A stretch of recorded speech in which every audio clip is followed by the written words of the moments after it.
The Gilded Age Season 3 Episode 6 is not holding back. Betrayals, power plays, and unexpected alliances will shift the foundation of every household we thought we understood. If you thought Episode 5 was intense, you haven't seen anything yet, because what happens next will break apart families, test loyalties, and uncover secrets that could end reputations forever. Asterisk after the whirlwind engagement of Marian and Larry. Things were already complicated by their family's disapproval. But in Episode 6, we see that their problems run much deeper than Agnes's icy glares or Bertha's silent disapproval. Marian is no fool. When Larry leaves town with George to travel across the country, she begins to notice cracks in his story. At first, it's just a few missing details. Then it's his sudden disinterest in replying to her letters. And finally, it's a friend who slips up and reveals that Larry's been enjoying New York's nightlife far more than a newly engaged man. Marian doesn't explode. Instead, she investigates quietly, and what she uncovers leaves her shaken. Rumors of Larry's late-night escapades swirl, and while we don't yet know the full extent, it's enough for Marian to doubt if she truly knows the man she just agreed to marry. Her faith in him begins to erode, and just like that, the joy of their engagement starts turning into fear and confusion. Meanwhile, back home, Bertha senses the change in Marian's tone during their correspondence, and begins to wonder if her silence might just win this battle after all. But George, already aware of his son's recklessness, is caught in the middle. His plan to take Larry on the trip was meant to mentor him, prepare him for leadership, not expose him to temptation. The irony is brutal. As Larry's actions threaten to sabotage his own future, George is too consumed with business chaos to notice what's really happening under his nose. And when Marian decides to confront Larry upon his return, Episode 6 will force both of them to face truths neither of them are ready to accept. Is this engagement already doomed? Or is someone else pulling the strings to drive them apart? 1. Thing is, certain Marian is about to make a choice that could change everything. And Larry's reaction will tell us exactly what kind of man he really is. The romance we hoped for may be unraveling before our eyes, and not even Bertha needs to intervene. Because the truth is always the most dangerous weapon. Asterisk Gladyce's transformation begins in Episode 6. Not with a grand entrance or royal command, but with a quiet, desperate letter sent to her mother. That letter was more than a plea for help. It was a surrender. Not to defeat, but to strategy. Because Gladyce has realized something crucial. Survival in Sidmouth Castle won't come from fitting in, but from taking control. And Bertha Russell, the queen of control, wastes no time. When Bertha arrives in London, the temperature in the castle changes. Not because of her title or her wealth, but because of her presence, sharp, calculating, commanding. She doesn't ask Lady Sarah to step aside. She doesn't beg for respect. She analyzes, smiles, and strikes with words that cut deeper than any insult. Gladyce watches in awe, and slowly, she learns. This is no longer the same girl who was weeping over her forced marriage. No, this is the beginning of a partnership, a mother-daughter alliance that is equal parts dangerous and brilliant. In Episode 6, Bertha begins training Gladyce not in etiquette, but in power. She teaches her how to listen without revealing emotion, how to walk into a room as if she owns it, and how to make Lady Sarah irrelevant without ever saying her name. And Gladyce surprisingly absorbs it all like a sponge. What we see is not a rebellion, but an evolution. Gladyce begins to hold her head higher. She speaks with purpose, and more importantly, she starts making her own decisions. When Hector tries to defend her from Sarah's constant intrusions, Gladyce no longer hides behind him. She steps forward, claiming her place as the Duchess. She was forced to become, but power comes at a price. The castle staff notice the change, and not all approve. Whispers begin about the American Duchess, about Bertha's influence. About a brewing storm in a house that once operated on quiet traditions. Gladyce is no longer the victim of circumstance. She is choosing her path. And when Bertha finally leaves London, she does so with pride in her eyes. Not because she rescued her daughter, but because she taught her how to fight. And now, Gladyce is ready. Ready to challenge Lady Sarah's dominance. Ready to become the woman this marriage needs her to be. And maybe, just maybe, even ready to change Hector. Whether that change leads to a real love story or a cold negotiation is yet to be seen. But one thing is clear, Gladyce is no longer someone to be pitied. She is becoming a force. And in this episode, we see that sometimes the most terrifying thing in a castle isn't the rules or the history. It's a woman who finally realizes her power. Episode 6 sets up a turning point not only in Gladyce's life, but in the dynamic Between generations, the sins of Bertha may still haunt them, but her skills have just birthed the Duchess who may end up reshaping her world. And what happens when Gladyce learns how to use those skills? Against the very people who once underestimated her. That's the danger. That's the thrill. And that's what makes her one of the most exciting characters to watch right now.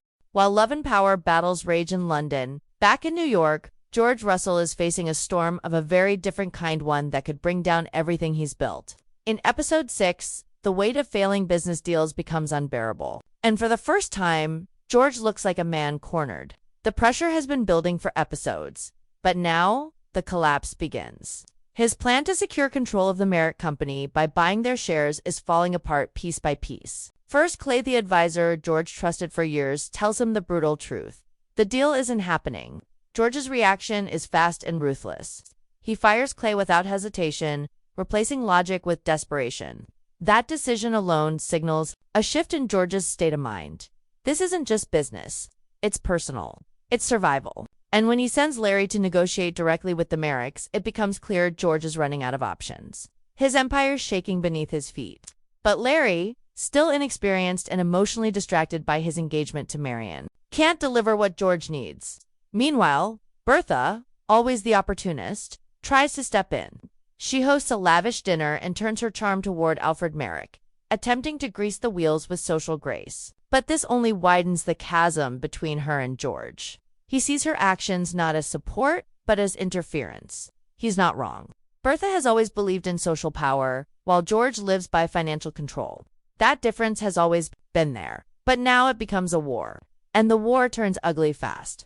When Bertha overhears a private conversation about George's financial troubles and later reads Gladyce's heartbreaking letter from London, she's shaken, but not in the way we expect. She brings the pain of her daughter's situation into their argument. She tries to blend business with emotion, but George snaps. The words come out like gunfire. I won't be home when you return from London. It's more than a threat. It's a line in the sand. A man like George doesn't say those words lightly. And for the first time, the possibility of divorce becomes real. We've seen them clash before over parties, over status, over control, but this is different. This is about trust, about failure, about two powerful people who suddenly realize they've stopped listening to each other. In episode 6, George spirals deeper. His other plans collapse one by one. The backup investors he hoped would buy in. They walk away. The public markets he considered far too expensive. Every path leads to debt, humiliation, or betrayal. And now, with Clay gone and Larry unfocused, George is truly alone in his business. The man once known as the strongest pillar of New York's elite is now forced to make a choice. No man like him ever wants to take on massive debt and risk it all, or watch everything he built crumble. This kind of pressure doesn't just destroy empires. It changes people. And George begins to change. He becomes colder, more distant, less predictable. His confidence gives way to paranoia. He starts questioning his allies, snapping at his staff, and shutting Bertha out completely. What's more terrifying than a powerful man losing control? A powerful man who refuses to admit it.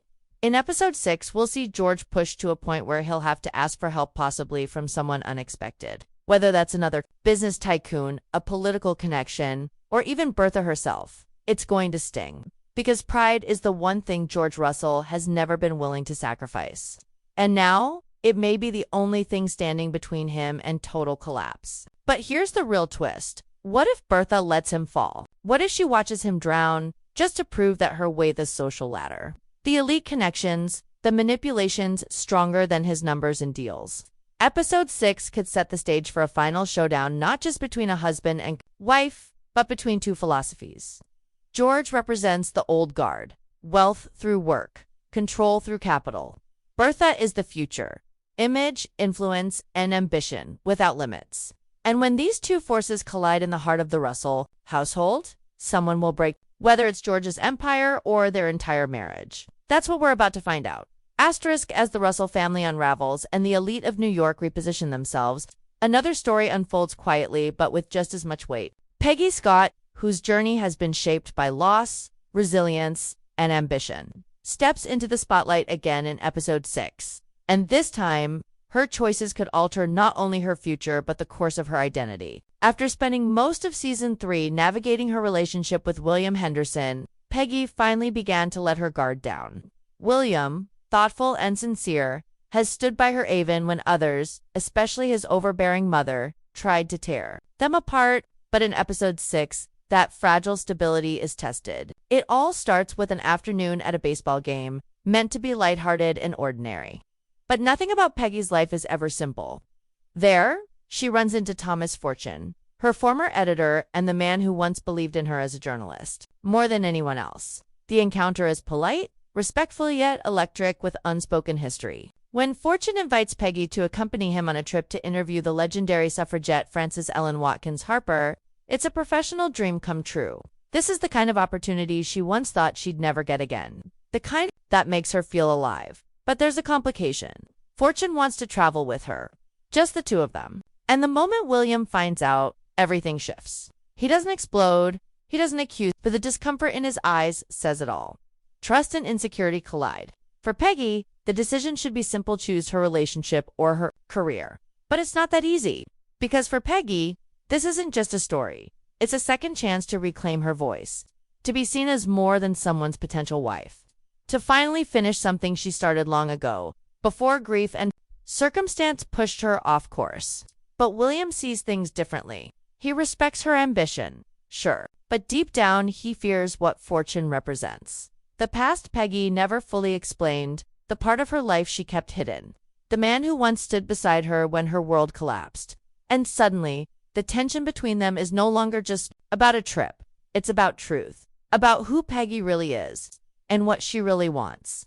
In episode 6, we watch Peggy face this storm head-on. She tries to explain her connection with Fortune, the complicated history between them, professional, personal, unspoken, but words can only do so much. And William, loyal as he is, begins to wonder if Peggy's heart is still chasing something he can never offer. Meanwhile, his mother watches all of this with a cold smile. For her, this is the crack she's been waiting for. Proof that Peggy doesn't belong in their world. And as the tension rises, we realize something painful. Peggy isn't just fighting for her relationship. She's fighting for her right to belong. To be loved and respected without giving up her purpose. To be both brilliant and human. The stakes are deeply emotional. Because if Peggy chooses the trip, she risks losing William. But if she stays behind, she might lose herself.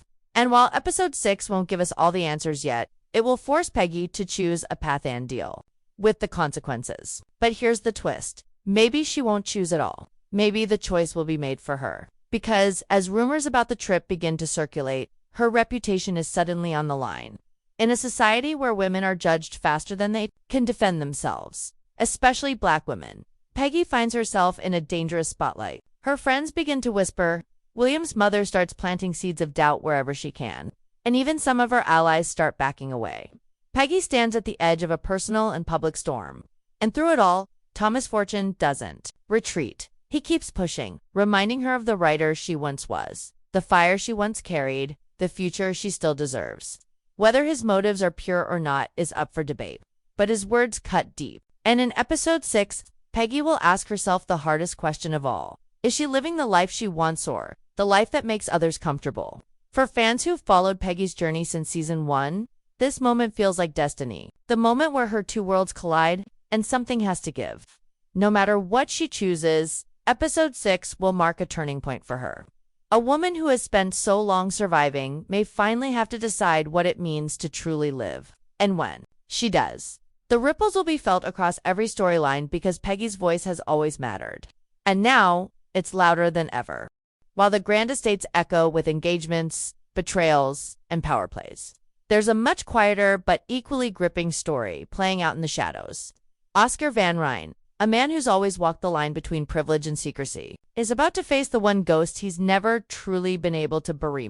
In The Gilded Age Season 3, Episode 6, this long simmering confrontation takes center stage. And it's not just about money. It's about dignity, shame, and the desperate lengths people go to when they're cornered by their own past. For Oscar, Ma's return is like a wound being reopened. Once upon a time, she was just a memory, a warning, a mistake, a lesson he thought he'd learned. But now, she's back, and she's not hiding in the shadows anymore. She's out in the open, working again as a sex worker. And that alone is enough to send Oscar spiraling. Not just because of the scandal she could drag into the Van Ryn name, but because her reappearance means only one thing: the money is gone. That money, the one thing he trusted her with, the one hope he had to secure some kind of financial independence, is lost. Or worse, it was never going to be safe with her in the first place. In episode 6, we see Oscar do something rare. He drops the charm. He drops the clever little quips and the deflections, and he confronts her. Head in, the scene isn't loud, but it's heavy with emotion. Oscar isn't angry, he's hollow. And that's what makes the scene so powerful. He isn't confronting her because of greed. He's confronting her because he trusted her. Because some part of him, the part he hides behind those smirks and witty comments, still hoped she had a plan. Still hoped there was a sliver of redemption in their twisted story. But Ma doesn't come back with answers. She comes back with excuses. And maybe even a little manipulation. She talks in circles, avoids specifics. And when Oscar presses her for the truth, what she did with the money, why she disappeared, what she expected to happen, she gives him a look that says it all. You shouldn't have expected better. And that's the blow that lands the hardest. Because Oscar did expect better. He expected, just this once, that someone wouldn't leave him with nothing. His entire life, Oscar has been forced to live on the edge of scandal. His preferences, his choices, his desires, they've all been carefully hidden beneath layers of propriety and performance. But with Ma, he was real, raw, unfiltered. And now, she's back, exposing everything he tried to bury. What makes this story even more devastating is that Oscar is also at a critical juncture socially. He's running out of options. The financial security he hoped to rebuild is vanishing. And the social opportunities he once relied on, marriage, inheritance, connections, are slipping through his fingers. If Ma's return leads to gossip, or worse, public disgrace, it could be the end of him in New York's elite circles. And he knows it, which is why episode 6 pushes Oscar into unfamiliar territory. He's not scheming anymore, he's surviving. And that desperation will drive him to choices we haven't seen from him before. He may try to blackmail Ma, he may try to strike a deal. He may even try to erase her existence entirely, not through violence, but through influence. But the real danger here is what Ma represents. She's not just a threat to Oscar's finances, she's a mirror, a reminder of who he was, who he is, and who he might still become if he can't find a way out of this mess.